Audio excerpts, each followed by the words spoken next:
안녕하세요. 오늘도 사연 살롱을 찾아주셔서 감사합니다. 저는 서울에 사는 60대 여자입니다. 최근에 하도 기가 막히고 황당한 일을 겪어 어디다 하소연이라도 하고 싶은데 제 나이 또래 분들은 아실 거예요. 이 나이 먹고 식구들 욕하면 그건 제 얼굴에 침 뱉기라는 걸요. 그래서 주변에는 제 흉이 될까 속 시원히 말도 못하고 끙끙 앓다가 친구의 추천으로 우연히 이 채널을 알게 되었어요. 여기 올라온 온갖 가지 사연들을 보다가 덕분에 시간 가는 줄도 모르고 잠깐이나마 분노도 잊었어요. 그러다가 저도 여기에나마 시원하게 제가 겪은 일들을 말하고 싶다는 생각이 들어서 이렇게 사연까지 적게 되었습니다. 참 많은 사연들을 봤는데 이 채널에는 보통 시댁에 당한 며느리 이야기가 많더라고요. 저도 나이가 있다 보니 저희 때 시댁살이한 이야기라면 정말 눈이 뒤집힐 만한 일들이 많이 있지만 시어머니가 돌아가신 지 한참 지나 그쪽 분노는 다 사그라들었네요. 제가 사연을 적게 된 이유는 다름이 아니라 사람을 잘못 봤다는 죄로 얌체 같은 사위에게 하마터면 코를 베일 뻔했기 때문이에요. 남의 자식 얘기를 하기 전에 먼저 제 자식들에 대해 말씀을 드릴게요. 저에게는 딸 하나, 아들 하나가 있는데요. 딸은 어릴 때부터 천성이 천방지축인데다 아둔한 구석이 있어 걱정이 많았던 반면 아들은 그런 누나를 보고 자라서인지 동생임에도 성숙하고 철이 일찍 든 편이었어요.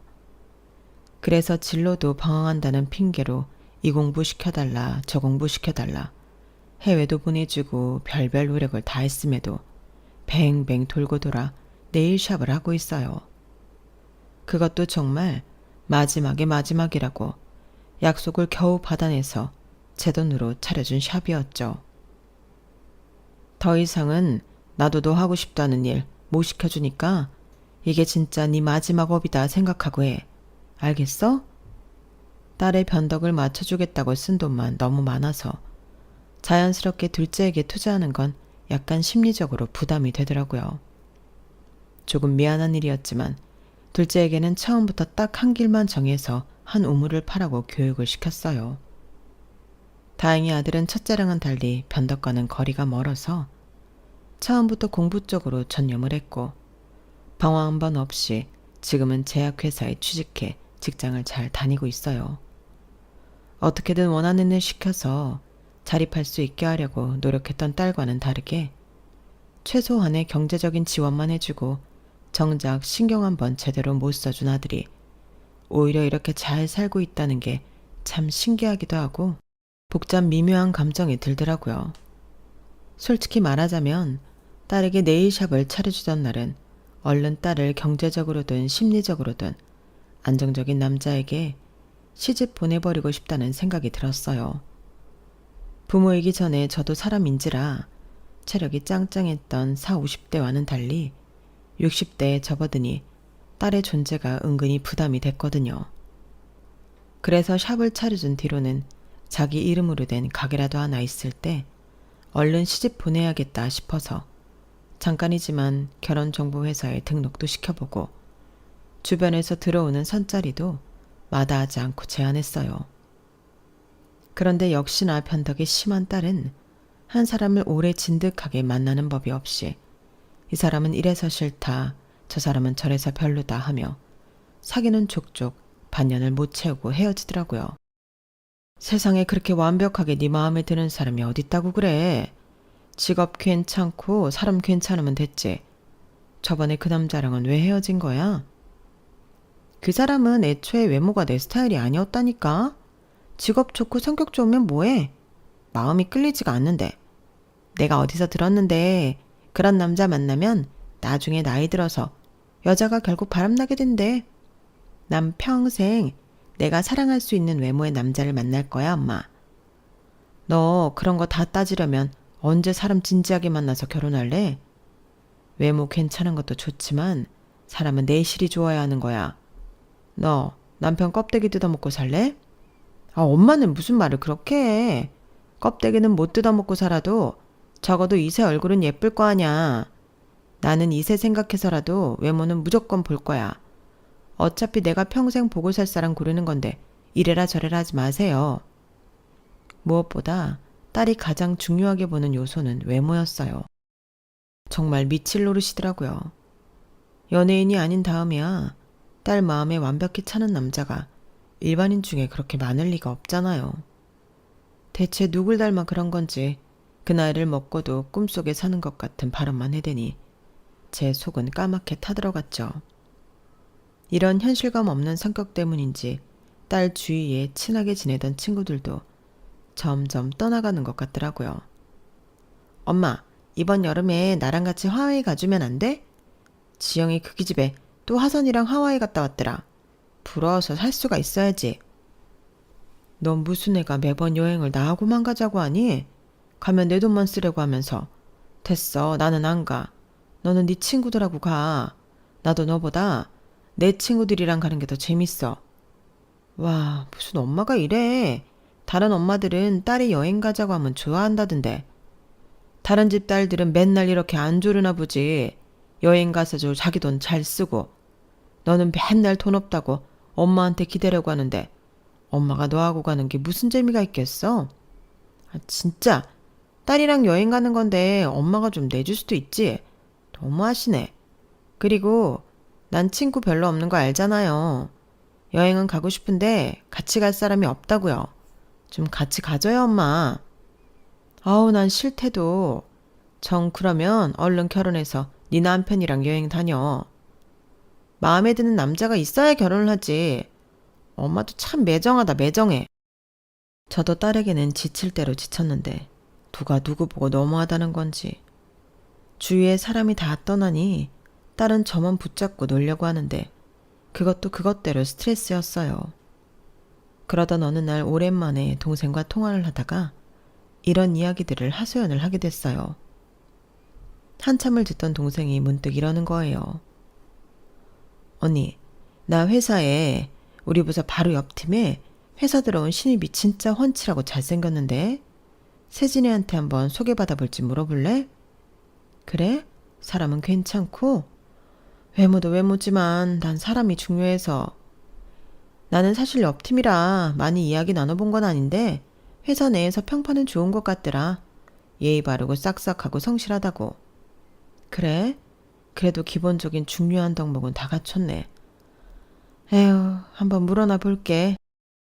그래, 안 그래도 여자들한테 인기가 많은 모양이니까 소개받으려면 얼른 받아야 한다고 좀 전해줘봐. 나도 물어볼 테니까. 알겠어. 그래도 이렇게 나서서 소개 알아봐주고 고맙다. 우리 사이에 고맙긴 내 조카 일이기도 한데. 그렇게 우연찮게 동생을 통해 또 딸에게 소개를 시켜주게 되었어요.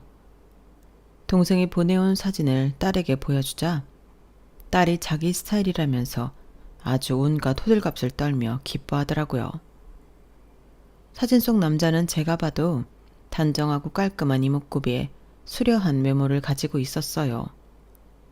젊은 여자들뿐 아니라 요즘 말로 하면 상견례 프리패스 같은 얼굴이라 어른들도 좋아라 할 만한 인상이었어요. 아직 만나보지 않았는데도 내심 제 마음에도 들더군요. 이게 바로 딸이 그렇게 노래를 부르던 외모의 힘인가 생각이 들 정도였죠. 하긴 그 정도 괜찮으니 제 동생도 선뜻 소개를 알아봐 주겠다고 했을 테니 말 다 한 거죠. 딸은 남자를 처음 만난 날 거의 첫눈에 사랑에 빠진 소녀가 되어 돌아왔더라고요.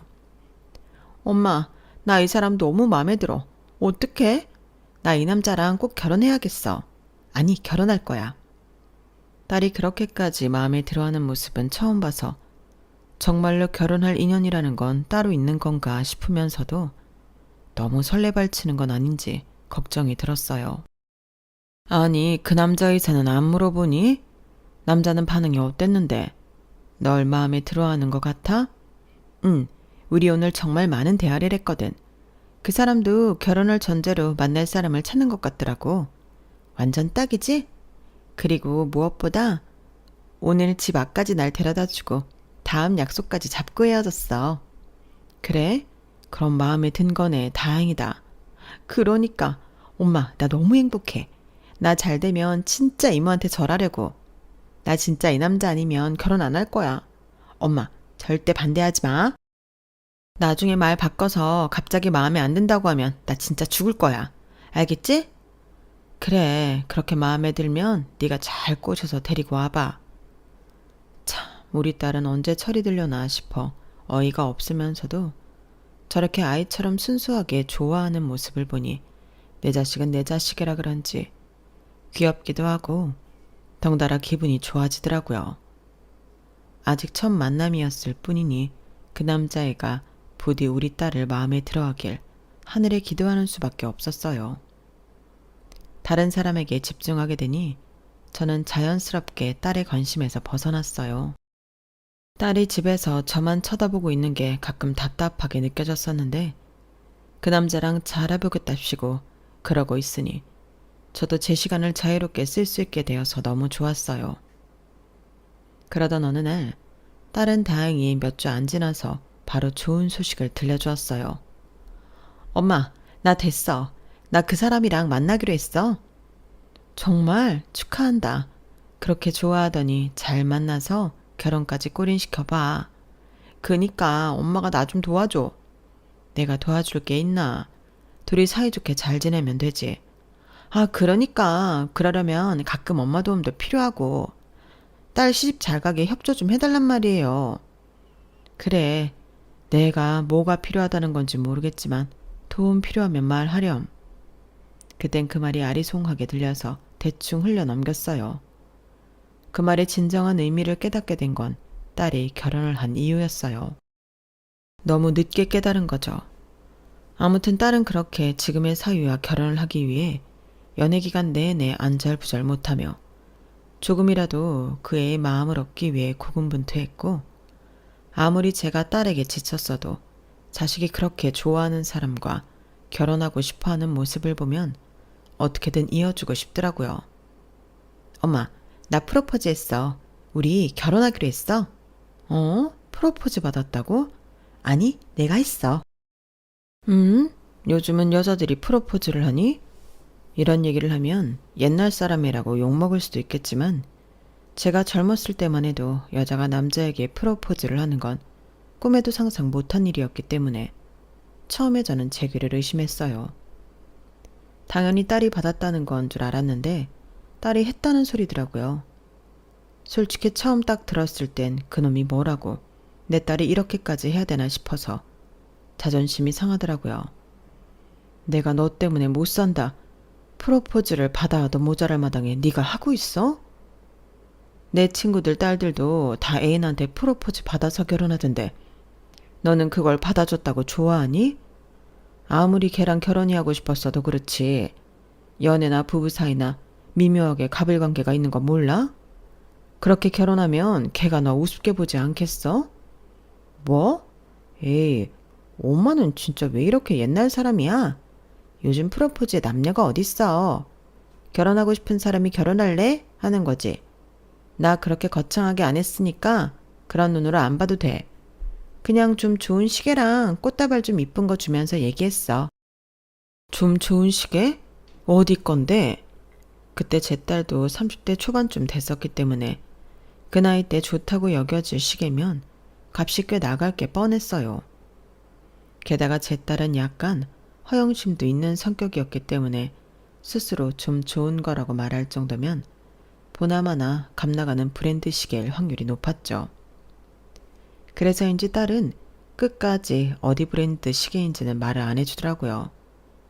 집에서는 천방지축 철없는 막내 공주처럼 컸으면서 그 남자가 엮인 일이라면 한없이 저자세로 나가는 딸 때문에 속이 너무 상했어요. 하지만 이미 벌어진 일이었고 프로포즈를 거절당했다면 모를까 남자 쪽에서 수락도 한 상태에서 제가 괜히 감정 낭비를 할 필요는 없다고 느꼈죠. 좋은 게 좋은 거라고 어쨌든 딸이 그토록 원하던 상대와 결혼을 한다는 소식에 축하는 못할 망정 프로포즈 가지고 분위기를 망칠 수는 없었어요. 그래, 잘 준비해봐. 딸은 마음이 급했는지 정말 속전속결로 결혼 준비를 시작했어요. 이야기한 날로부터 반년 뒤에 웨딩홀을 예약해버리고는 양가 부모님 인사 일정까지 바로 잡아버렸죠. 분명 예식장 잡기가 하늘의 별 따기라고 들었던 것 같은데 도대체 어떻게 그렇게 빨리 잡은 건지 일 처리하는 속도에 혀를 내두를 정도였어요. 그래서인지 체감상 얼마 안 있다가 딸의 예비신랑이 집에 인사를 왔어요. 딸이 연애하는 동안 같이 찍은 사진을 하도 많이 보여줘서 익숙한 얼굴이긴 했지만 실물로 보니 훨씬 훤칠하더라고요. 안 그래도 외모를 중시 여기는 딸이었으니 왜 그렇게 난리를 쳤는지 이해가 갈 법도 했어요. 안녕하세요. 처음 인사드립니다. 그래요. 얘기 많이 들었어요. 얼른 와요. 그래도 처음 만나는 날이고 딸이랑 부부가 될 사이인데 뭔가 맛있는 밥이라도 해주고 싶어서 남편이 밖에서 먹자는 걸 만류하고 집에서 식사를 준비했어요. 딸 체면을 신경 써서 나름대로 진수성찬을 차려냈는데 제가 식사를 준비하는 동안 저희 집 구석구석 둘러보면서 딸과 이야기를 나누는 것 같더라고요. 밥 다 됐으니 어서들 앉아요. 무슨 얘기를 그렇게 재미있게 해? 아, 이가 우리 집 너무 신기하대. 그래? 뭐 신기할 게 있나? 그렇게 특별할 건 없는 집인데? 신기할 게 있나 싶어 그냥 뱉은 말에 돌아오는 대답이 의외였어요. 아, 사실은 제가 세진이랑 처음 만나고 집에 데려다 줬을 때 이 아파트 보고 정말 깜짝 놀랐었거든요. 세진이 만나기 전에 일 때문에 이쪽에 올 일이 몇 번 있었는데 이 동네 이 아파트 지나가면서 이런 아파트 사는 사람들을 제가 평생 만나볼 수나 있을까 생각했었거든요. 그런데 세진이가 이 아파트에 살고 있다고 해서 진짜 놀랐어요. 앞서 딸에게 경제적 지원을 아낌없이 해줬다는 부분에서 눈치채신 분들이 계셨겠지만 사실 저희 집은 좀 사는 편에 속하기는 했어요. 남편도 중산층 집안에 대기업 임원까지 지낸 사람이었고 저도 부모님께서 물려주신 땅과 집이 있어 부유하게 자란 편이었거든요. 저희 아파트가 강남에서도 꽤 비싼 프리미엄 아파트로 알려져 있어서 예비 사이가 놀랐다고 하는 게 이해는 됐지만 한편으로는 조금 당황스럽기도 했어요. 보통 저런 말을 앞에서 이렇게들 하나 싶은 생각이 들었거든요. 아무래도 재산과 직접적으로 연관된 발언이니 예민하고 불편한 주제일 수 있는데 너무 아무렇지 않게 얘기를 꺼내는 것 같았달까요? 그것도 조금 친밀해진 사이도 아닌 처음 보는 자리에서 저런 얘기를 할 수 있다는 게 좀 신기하면서도 탐탁치 않았어요. 남편도 같은 생각이었는지 얼굴에 불편한 기운이 드러나더군요. 뭐 놀란 마음이야 이해한다만 자네는 무슨 처음 인사하는 날 그런 이야기를 하나? 아, 죄송합니다. 세진이한테 이야기 들으셨는지 모르겠지만 실은 제가 좀 어렸을 때 부모님이 이혼하셔서 힘들게 자랐거든요. 그러다 보니 세진이 같은 사람을 만나게 될 줄도 몰랐고 이렇게 좋은 환경에서 자란 사람과 결혼까지 하게 될 줄은 상상도 못해서 저도 모르게 신뢰를 무릅쓰고 감정 표현을 다 해버린 것 같습니다. 지나친 솔직함이 무례해 보였지만 사과할 땐 사과할 줄 아는 모습에 금방 불쾌함은 잊혀졌어요. 그랬군. 뭐 사람의 실수는 할 수 있지. 이해해 주셔서 감사합니다, 장인어른. 예비 사위가 잘못을 깔끔하게 인정하고 빠르게 사과하니 분위기는 금방 다시 유쾌해졌어요. 나쁜 의도였다기보단 투명한 사람으로 느껴져서 오해 안 했던 것 같아요. 이야기를 하다 보니 유년 시절부터 어머니가 없이 자라서 혼자 힘으로 고군분투하며 여기까지 왔더라고요. 그 모습이 참 저희 딸과는 대비되면서 가정 형편이 안 좋았다는 사실은 마음에 걸렸지만 딸이 뭔가 이런 사람을 만나 배우지 않을까 싶은 생각도 들더라고요. 그래서인지 그 잠깐의 쎄했던 사건은 머릿속에서 잊혀지고 예비 사위에 대한 안쓰러움과 호감만 남았어요. 엄마, 근데 나 결혼하는데 도움 좀 주실 수 있어요? 지난번에 얘기했다시피 남편 쪽은 부모님 도움받기가 좀 어려운 상황이라서 일단 우리 살 집 한 채 정도는 있어야 할 것 같은데 도와줄 수야 있지. 너 결혼할 때 보태라고 모아둔 돈도 있고. 근데 그 돈으로 집까지는 좀 무리일 것 같은데? 걔가 모은 돈은 없어? 합쳐야 집 한 채 할 수 있을 것 같은데? 그 사람이 돈이 어딨어요. 하려면 다 대출해야지. 그래 뭐 대출이든 뭐든 받고 시작은 해야지. 요즘 젊은 애들 중에 대출 없이 시작하는 애들이 몇이나 있겠어? 에? 엄마, 그래도 이건 아니지. 우리 집 수준이 있는데. 엄마 딸도 대출 받아서 시작하라고? 뭐? 엄마 이제 돈 없어. 그나마 여유 있었던 것도 너 샵 차려주기 전까지지. 엄마 아빠 이제 너한테는 해줄 만큼 해줘서 더 이상 해줄 수 있는 게 없다. 너는 네 동생은 생각 안 하니? 동생에 비해 받은 걸 생각해봐라. 결혼 자금이라도 보태주는 걸 다행으로 여겨야지. 어떻게 집까지 바라니? 아, 안 되는데. 남편한테 걱정하지 말라고 큰소리 쳤는데 어떡해. 누가 큰소리 치래. 다시 가서 말해. 부모님한테 집 해줄 능력은 없다고. 니네 집 해주려면 우리 이 집 팔고 다른 동네로 이사 가야 해. 아, 진짜. 엄마 다른 동네에 집 있잖아요. 거기 세입자는 언제 계약 끝나는데? 야, 너는 정말 너무한다고 생각 안 드니? 아빠도 은퇴했는데 그 집까지 니네 주면 우린 무슨 돈으로 살라고? 너 아무리 걔랑 결혼하고 싶어도 그렇지 이렇게까지 해서 결혼해야겠어? 네가 집 해오는 조건으로 결혼하기라도 한 거야? 그런 거면 당장 그만둬. 그런 인간이면 차라리 내가 너 독거노인을 만들고 말지. 알았어요. 그 사람은 그런 말 한 적 없어. 그냥 내가 높아심에 하는 소리야. 딸과 한바탕 입씨름을 하고 나니 마음이 영 찜찜하더라고요. 같이 있는 모습을 봐도 딸 혼자 좋아 죽는 모습에 눈에 보일 정도로 가불관계가 명확해 보였는데 이걸 이렇게 그냥 결혼시켜도 되나 걱정이 들더라고요.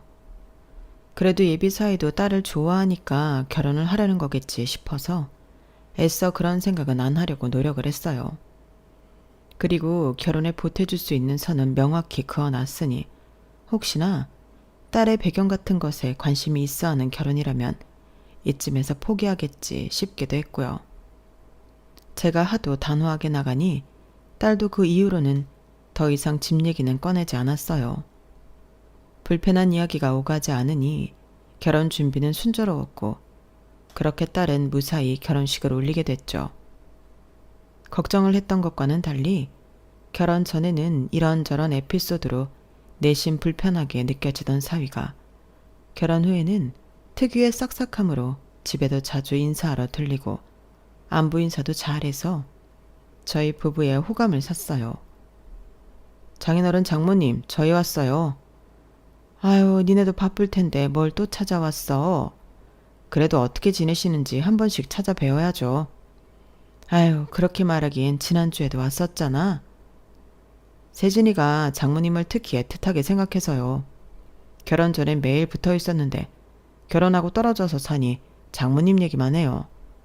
저 만나기 전엔 장모님이 유일한 친구였다고. 이렇게 모녀 사이가 좋은데 제가 떨어뜨려 놓을 수 있나요? 결혼했으면 새로 꾸린 가정에 충실해야지. 남편이랑 오붓하게 시간도 보내고. 아니에요 장모님, 전 괜찮아요. 말씀드렸다시피 저는 어머니 없이 자라서 이런 가족적인 분위기가 너무 보기 좋은데요. 장모님 댁에 오면 저까지 이런 분위기 느낄 수 있고 온전한 가족이 생긴 것 같아서 기분이 너무 좋아요. 그렇게 이야기를 하는 사위 얼굴이 어딘지 모르게 쓸쓸해 보였어요. 사위가 신경이 쓰이기 시작한 건 그때쯤부터였던 것 같아요. 아무리 남의 자식이라지만 내 딸이랑 결혼했고 남들에게 숨기고 싶을지도 모를 민감한 이야기를 스스럼 없이 드러내는 모습을 보며 우리 가족과 더 친밀해지고 싶어 하는구나 느꼈어요. 솔직히 장인 장모 댁에 그렇게 자주 오고 싶어 하는 사위가 세상에 어디 있겠어요. 어린 시절 어머니의 부재로 이런 분위기가 좋았다고 말하는 것도 참 안쓰러워서 마음이 더 쓰였죠. 저도 아들이 있는 입장이고 아들이 사위와 또래다 보니 더욱 신경을 쓰게 됐어요. 그래서인지 집에 놀러오면 밥이라도 한 끼 더 해먹이게 되더라고요. 와, 장모님, 매번 이렇게 힘들게 음식 안 해주셔도 되는데 감사해요. 둘 다 일하느라고 평일엔 집밥 잘 해먹지도 못한다며. 이럴 때라도 따뜻한 집밥 먹어야지. 맨날 사 먹기만 하면 건강에도 안 좋고 괜히 돈만 많이 쓰고 좋을 거 하나도 없잖니? 와, 그래도 진수성찬이라 너무 힘드셨을 것 같은데. 괜찮아. 너희가 맛있게 먹어주면 나는 그걸로 됐다. 진짜 너무 맛있어요. 재료도 너무 신선한 걸로 쓰시는 것 같고. 사실 저 처음 인사드리러 왔을 때 장모님 음식 솜씨에 완전히 감동받았거든요. 왜 사람들이 그렇게 엄마가 해준 집밥 타령하는지 그때 처음 알았어요. 너무 맛있어요, 정말. 당신은 맨날 이런 음식 먹고 자란 거면 장모님한테 잘해야 해. 우리 엄마 이 정도면 솜씨 발휘 반도 안 한 건데 우리 엄마 음식이 좀 맛있긴 하지. 너는 남편 말은 뭘로 듣니? 엄마한테 감사하라잖아. 아, 당연히 감사하죠. 엄마도 참. 사위가 밥을 차려줄 때마다 너무 좋아하며 두 공기씩 뚝딱 먹어치우니 밥을 해주는 입장에서도 덩달아 신이 나고 뿌듯하더라고요. 저희 집 식구들은 입이 짧아서 입맛에 맞게 음식을 해줘도 많이 먹지를 않는데 사위는 어찌나 먹성이 좋은지 입에 침이 마르도록 음식 칭찬을 하면서 깨끗하게 밥그릇을 비워내는 모습에 요리해줄 맛이 났어요. 이 또한 어머니의 부재에서 온 결핍일지도 모른다는 생각에 아낌없이 밥을 해주게 되더라고요. 기분 탓인지는 몰라도 신혼 초에만 한 번씩 들릴 줄 알았던 두 사람의 방문이 특별한 일정이 없을 때는 거의 공식처럼 매주 주말마다 반복됐어요. 처음엔 결혼하고 남처럼 사는 집보단 낫다고 생각해서 좋게 생각했지만 너무 자주 오다 보니 저도 사람인지라 좀 지치더라고요. 남편도 저도 이제는 일을 안 하는 터라 평일 주말이 따로 있는 느낌은 아니었지만 그래도 아무도 안 만나고 쉬고 싶은 날도 있는 법이잖아요. 그게 자식일지라도요. 하지만 온다는 걸 못 오게 막기도 애매해서 일단 그냥 뒀어요. 언제까지 오나 보자 싶은 마음도 있었던 것 같아요. 그런데 정말 지치지도 않고 오더라고요. 이상하게 저도 세뇌당하듯이 사위가 오면 집밥을 해주게 돼서 괜히 더 피곤함을 느끼는 것 같았어요. 당신도 이제 그만해. 그거 병이야. 매번 애들 올 때마다 밥 해 먹일 거야? 쟤네가 애들도 아니고 저렇게 자주 올 거면 지들이 밥을 한번 사든가 해도 모자랄 마당에 매주 주말마다 식당으로 주오는 거 얼마나 꼴보기 싫은 줄 알아? 아, 당신은 또 무슨 말을 그렇게까지 해. 애들이 설마 밥 먹으러 우리 집 오는 거겠어? 그래도 다른 집 사이들은 와서 불편하고 어색한 기운만 팍팍 뿌리고 간다던데 우리 사이는 싹싹하잖아. 그럼 맨날 올 때마다 좋은 재료로 밥 해 먹이는데 안 싹싹할 놈이 어딨어? 그게 인간이야? 당신도 참. 남편에겐 그렇게 말했지만 일리가 있다고는 생각을 했어요. 그러다 5월이 찾아왔죠. 어버이날이 있는 주에도 어김없이 찾아오기로 해서 별다른 준비 없이 애들을 기다렸어요. 그런데 집에 도착하자마자 딸이 하는 말이 가관이더군요. 엄마, 오늘 점심은 뭐예요? 오늘 외식 안 하니? 오늘도 집에서 먹어? 오늘 외식해요? 집에서 먹는 줄 알았는데? 아니, 오늘도 내가 밥을 해야 돼? 왜 또 그래? 우리 남편이 엄마가 해준 밥 얼마나 좋아하는데. 그래요, 장모님. 나가서 사 먹으면 괜히 돈만 들고 장모님 음식보다 맛도 없던데. 그냥 집에서 해주시면 안 돼요?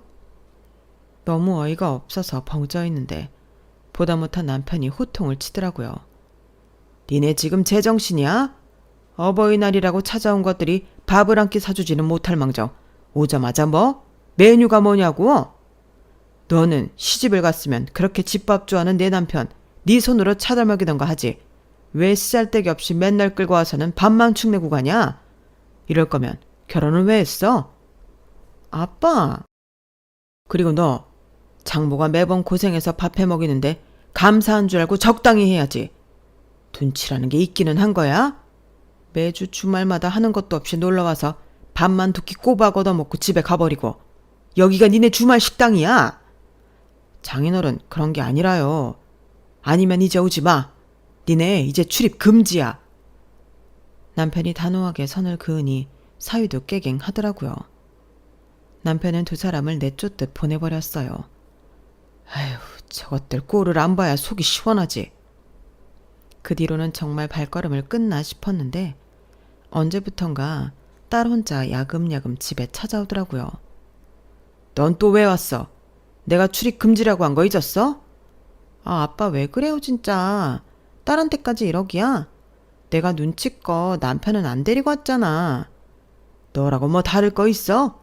둘 다 꼴도 보기 싫다니까. 아, 제발요. 남편 요즘 일이 바빠서 출근한단 말이야. 나 외로울까봐 남편이 친정 가 있으래. 집에 혼자 있으면 뭐 하라고. 나 친구 없는 거 아빠도 알잖아. 에휴, 정말 지긋지긋한 것들. 딸이 외로워서 왔다고 하니 남편도 별 수 없다고 느꼈는지 그 뒤로는 별말을 안 하더라고요.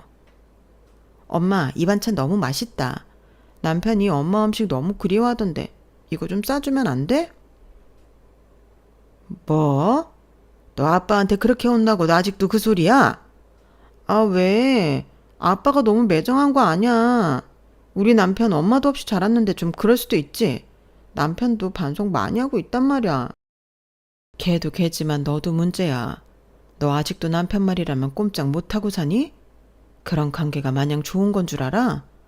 아이, 우리 사이가 좋아. 왜 이래? 걱정 마시고 반찬이나 좀 싸달라니까요. 털이라곤 도저히 들 기미가 보이지 않는 딸에게 저는 매번 져줄 수밖에 없었어요.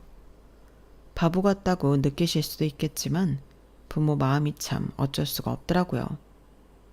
다 커서 시집을 보내놔도 남편이랑 밥은 잘해 먹고 사는지 매번 귀찮다고 사먹는 건 아닌지 걱정되는 게 엄마 마음이더라고요. 그래서 딸이 집에 돌아갈 때면 남편 몰래 반찬을 나눠주곤 했어요. 그렇게 양손 가득 들려보내면 항상 잘 먹는 사진을 보내주는데 이 나이에 보람 느낄 일이 잘 없다 보니 그런 게 또 삶의 보람이 되더라고요. 그렇게 소소한 보람을 느끼는 것도 저에겐 행복이고 기쁨이었어요. 하지만 그 행복도 오래 지속되지 못했어요. 엄마, 나 네일샵 그만둘까 봐. 뭐? 갑자기 그게 무슨 소리야? 내가 그건 너한테 평생 해주는 마지막 투자라고 했지. 그러니까 나도 그만두기 싫은데. 그만두기 싫은데 왜 그만둬? 아니, 사실은 남편이 대기업에 가려고 지금 다니는 회사 관두고 취직 공부를 새로 시작하고 싶대서. 언제 취직할지도 모르는데 내가 네일샵으로 벌어서 둘이 사는 건 한계가 있을 것 같아서. 뭐? 무슨 사법고시 보는 것도 아니고 누가 이직 준비를 회사 그만두고 해. 다 회사 다니면서 준비하지. 그렇긴 한데 회사 갔다 오면 시간도 없고 피곤해서 집중이 안 된다나 봐. 나 같아도 그럴 것 같긴 해서. 그렇다고 네일샵을 팔아? 너 거기에 내가 얼마 투자한지는 알고는 있지? 그러니까 그래도 나한테 재산이라고는 이것밖에 없는데 어떡해. 내가 진짜 너 때문에 못 살겠다. 절대 팔지 마. 그거 팔면 또 뭐 먹고 살려고. 그거 팔고 나는 다른 네일샵 취직하면 되지. 네가 퍽이나 남 밑에서 일을 잘도 하겠다. 아니면 다른 방법도 있는데 엄마가 갖고 있는 집 세입자 내보내고 우리 좀 살게 해주면 안 돼? 진짜 집값만 해결돼도 허리가 덜 휠 것 같아서 그래. 그건 안 된다고 몇 번을 말해. 너 진짜 이렇게 억지 부릴래? 아, 세훈이 결혼할 때는 집도 해준다면서 나한테는 왜 이렇게 박해요? 세훈이랑 너랑 같아? 내가 니네 키우면서 너 때문에 세훈이한테 투자한 돈도 얼마 안 되는데 그럼 걔 결혼할 때 너랑 똑같이 해주란 소리야? 그런 소리 할 거면 내가 너 그동안 변덕 부린다고 별의별 공부 다 시킨 거 뱉어내고 말해. 아, 진짜 부잣집 공주님 행세는 다 하면서 남편 꼬셨는데 막상 결혼하니 떨어지는 거 하나 없어서 내가 남편 앞에서 체면이 안 살잖아요. 남편 잘 될 때까지만 좀 도와주면 어디가 돈 나나? 아, 지긋지긋해. 그래, 네일샵을 팔든 말든 네 마음대로 해라. 난 분명히 그게 마지막이라고 했어. 마음대로 해. 딸과 그날 대판 싸우고 같은 지붕 아래 다른 방에서 문을 닫고 각자 시간을 보냈네요. 와중에도 집에 안 가고 버티는 딸아이가 어이가 없었지만 저도 불편해서 굳이 터치하고 싶지 않았어요. 그렇게 저녁도 남편과 나가서 둘만 먹고 들어왔는데 아직 신발장에 딸 신발이 그대로 있더라고요. 아직도 안 가고 뭐 하나 싶어서 마음이 좋지 않아 딸방 앞으로 갔는데 딸 방문이 살짝 열려 있었어요. 스피커폰으로 사위와 통화를 하고 있는 것 같더라고요. 그래서 진짜 너만 빼놓고 두 분이서 저녁 드시러 간 거야? 와, 진짜 너무하시네. 내 말이 어떻게든 생활 좀 아껴보려 했더니 이게 뭔 꼴이람? 그니까 그럼 굶었어? 아니, 집에 있는 반찬들 아작을 냈지. 그래도 여기 있으면 전기세 물세라도 덜 들 거 아냐. 아유, 우리 공주님이 아주 알뜰살뜰하네. 다 당신 덕분이지. 당신 아니었음 아끼면서 사는 게 뭔지도 모르고 철없이 살았을 텐데. 결혼하면 어른 된다는 게 이런 건가 봐. 그러니까. 아유, 근데 당신 집은 잘 사는데 좀 장모님이랑 장인어른이 좀 속이 좁으시네. 보통 딸 결혼하면 애틋해서라도 잘해주지 않나? 그니까 결혼한다고 보태주는 것도 별로 없고 동생은 집도 해준다는데 짜증나 죽겠어. 아니 솔직히 내가 당신 동생보다 못할 게 뭐야? 당신 동생 맨날 일한다고 부모님 찾아뵙지도 않은 것 같던데 솔직히 당신 동생보다 내가 더 친아들 같지 않아? 내 말이 효도는 당신이 하는데 집은 왜 동생한테 준다는 거야? 내 부모지만 나도 이해가 안 간다니까. 남의 자식이니 이 정도로는 성에 안 찬다 이건가? 사위는 서러워서 살겠어. 처가살이 어렵네. 그러게 당신도 슬슬 다시 이 집 출입할 방법 좀 찾아봐. 우리 아빠만 공략하면 될 것 같은데? 그리고 아무래도 이 집 공부하는 거 지원받는 것도 아빠한테 말하는 게 나을 것 같아. 우리 아빠가 또 진취적인 남자 좋아하거든. 딸 남편이 더 공부해서 좋은 직장 가지겠다는데 아빠가 말리겠어? 엄마는 나한테 이상한 억하심정이 있다니까? 자식이 하고 싶은 공부 시켜주는 거 당연한 거 아닌가? 왜 맨날 그 얘기만 하는 거야? 말이 안 통해. 됐어. 그래도 장모님은 갈 때마다 밥이라도 해주시니 우리 식비가 확 줄었잖아. 그것도 엄청 좋은 재료만 쓰시던데. 장모님 아니면 우리가 언제 그런 집밥 얻어먹겠어? 오랜만에 장모님이 해준 밥 먹고 싶다. 그니까 이번엔 엄마랑 싸워서 반찬 안 사줄 것 같은데 어쩌지? 할 수 없지. 두고 봐. 나 이직 성공해서 월급 오르면 보란듯이 장모님 모시고 살 거야. 뭐? 우리 엄마 모시고 산다고? 굳이 왜? 왠지 몰라서 물어? 우리 애기 갖고 하면 애 봐줄 사람도 필요하고 장모님만큼 요리 맛있게 하는 사람을 어디서 찾아? 내가 성공하기만 하면 장모님 모셔와서 가정부 대신 일 부탁하고 월급 드릴 거야. 아니 그 정도야? 평생 먹고 살아서 그 정도인지 몰랐네. 장난 아니라니까. 대화를 가만히 듣고 있자니 너무 열이 받더라고요. 사위라고 호의로 해준 일들을 가지고 저를 가정부 삼으려고 하는 그 발상 자체가 손이 떨리도록 화가 났어요. 남편이란 인간이 그딴 소리를 하고 있으면 화가 나야 정상인데 말리긴커녕 그 정도냐고 놀리는 딸까지 완전히 활용점정이더라고요. 저는 결국 못 참고 방에 쳐들어갔어요. 엄마 언제 왔어?